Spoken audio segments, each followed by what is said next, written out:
Welcome to cricket with Sumit ji. दोस्तों, आज हम बात करने वाले हैं एक ऐसे टॉपिक पे जो सबका दिल धड़का रहा है। Will fantasy apps make their surprise return in India? चलिए शुरू करते हैं। सबसे पहले पिछले कुछ हफ्तों में जो हुआ उसे समझना ज़रूरी है।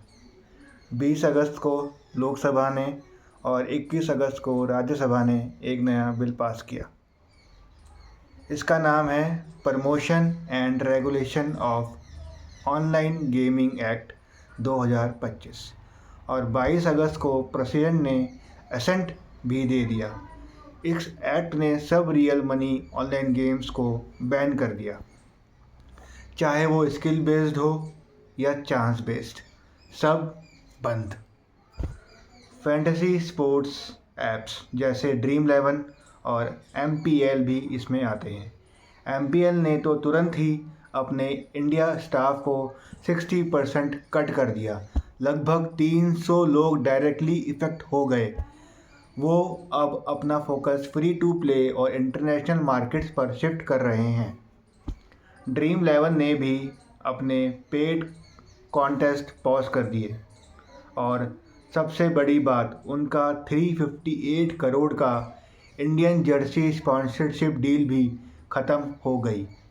अब BCCI नया स्पॉन्सर ढूंढ रहा है, लेकिन कोई भी रियल मनी गेमिंग कंपनी वापस पार्टिसिपेट नहीं कर सकती।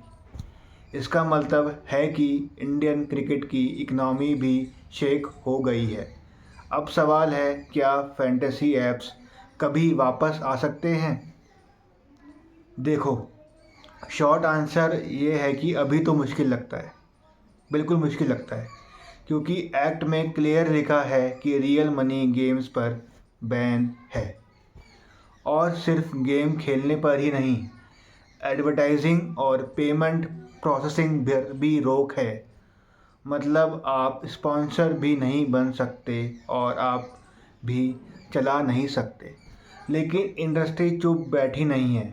Multiple petitions already high courts में फाइल हो चुकी हैं और सुप्रीम कोर्ट भी एक रिक्वेस्ट है कि सारी केस कंसोलिडेट किए जाएं।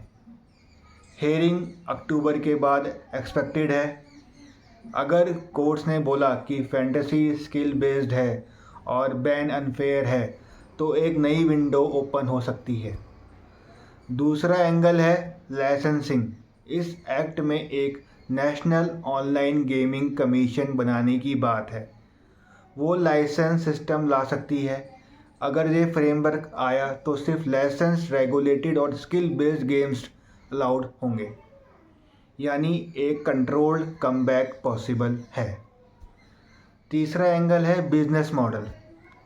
अभी पेड कॉन्टेस्ट बंद हैं, लेकिन ad based free to play models allowed हैं।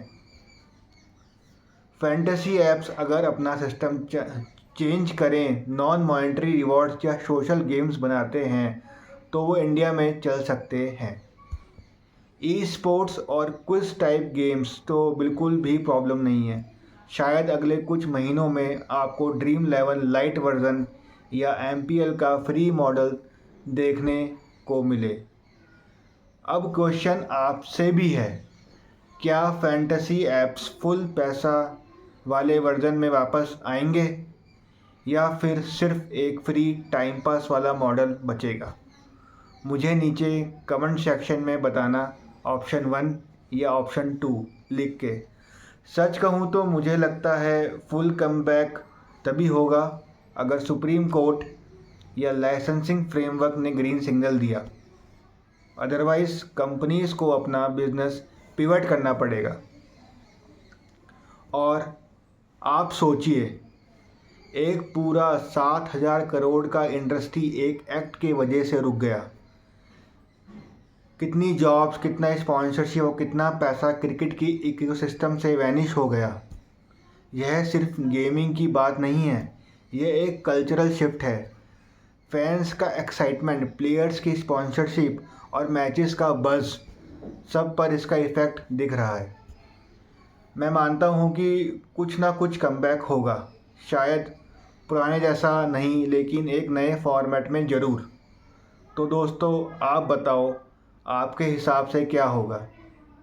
फैंटेसी ऐप्स बैन रहेंगे या वापस आएंगे किसी नए मॉडल के साथ?